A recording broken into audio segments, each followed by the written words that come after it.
অনাহারেই গাজায় প্রাণহানির সংখ্যা ১৬০ ছাড়িয়েছে, যার মধ্যে ৯০ জনেরও বেশি শিশু। আর ক্ষুধা নিয়ে বিতর্কিত জিএইচএফ ত্রাণ কেন্দ্রে খাবার আনতে গিয়ে ইসরায়েলি হামলায় এখন পর্যন্ত প্রাণ গেছে শিশুসহ ১,০০০-এরও বেশি প্যালেস্টিনিয়ানের। শনিবার গাজার স্বাস্থ্য মন্ত্রণালয় এসব তথ্য জানিয়েছে। ইউনিসেফ জানিয়েছে, গাজার প্রতি ৩ জন বাসিন্দাদের মধ্যে একজন অনাহারে দিন কাটাচ্ছে। ওদিকে শনিবার ইসরায়েলি জিম্মিদের পরিবারের সাথে দেখা করতে তেল আভিভের হোস্টেজে স্কয়ারে যান আমেরিকার বিশেষ দূত স্টিভ উইটকফ। এ সময় বাইরে বিক্ষোভ করেন জিম্মিদের পরিবারের সদস্যরা। পরে ইসরায়েলের প্রধানমন্ত্রী বেঞ্জামিন নেতানিয়াহুর সাথেও দেখা করেন উইটকফ। বিশ্বজুড়ে তুমুল সমালোচনার মুখে আমেরিকার বিশেষ দূত স্টিভ উইটকফ যখন গাজার জিএইচএফ ত্রাণ কেন্দ্র পরিদর্শন করছিলেন, তখনও নিরীহ গাজাবাসীর ওপর গুলি চালাচ্ছিল ইসরায়েলি বাহিনী। এতে একদিনেই অবরুদ্ধ গাজা উপত্যকায় প্রাণ গেছে শতাধিক মানুষের। নিহতের তালিকায় ছিল ত্রাণের ট্রাকের জন্য অপেক্ষায় থাকা ১২ প্যালেস্টিনিয়ানও। অনাহার ও অপুষ্টিতে শুক্রবার আরও ২ শিশু এবং একজন প্রাপ্তবয়স্ক মারা গেছেন। এতে অনাহারে গাজায় প্রাণহানির সংখ্যা ১৬০ ছাড়িয়েছে, যার মধ্যে ৯০ জনেরও বেশি শিশু। আর ক্ষুধা নিয়ে বিতর্কিত জিএইচএফ ত্রাণ কেন্দ্রের খাবার আনতে গিয়ে ইসরায়েলি হামলায় এ পর্যন্ত প্রাণ হারিয়েছে গাজার শিশুসহ ১,০০০-এরও বেশি মানুষ। এ অবস্থায় অকল্পনীয় ট্রমার মধ্য দিয়ে দিন পার করছে প্রিয়জন হারানো শিশুরা।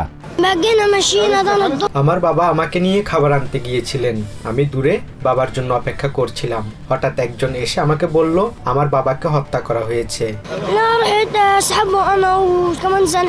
স্টিভ উইটকফের সফরের পরও ইসরায়েল ক্ষুধাকে মৃত্যু ফাঁদে পরিণত করার কৌশলেই এগোচ্ছে। তবুও প্রেসিডেন্ট ডোনাল্ড ট্রাম্পের দাবি, প্যালেস্টিনিয়ানদের খাবার সংকট দূর করতে বড় অগ্রগতির বিষয়ে বৈঠক করেছেন তার বিশেষ দূত। He had a great meeting with a lot of people, and the primary meeting was on food.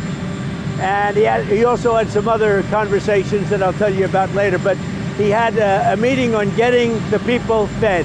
এদিকে শনিবার ইসরায়েলি জিম্মিদের পরিবারের সাথে দেখা করতে তেল আভিভের হোস্টেজেস স্কয়ারে যান উইটকফ। এ সময় বাইরে বিক্ষোভ করেন জিম্মিদের পরিবারের সদস্যরা। দ্রুত সব জিম্মিকে বাড়ি ফিরিয়ে আনতে এবং স্লোগান দিতে শোনা যায় তাদের। From abroad, from outside of Israel, the war needs to end. The Israeli government will not end it willingly. It has refused to do so.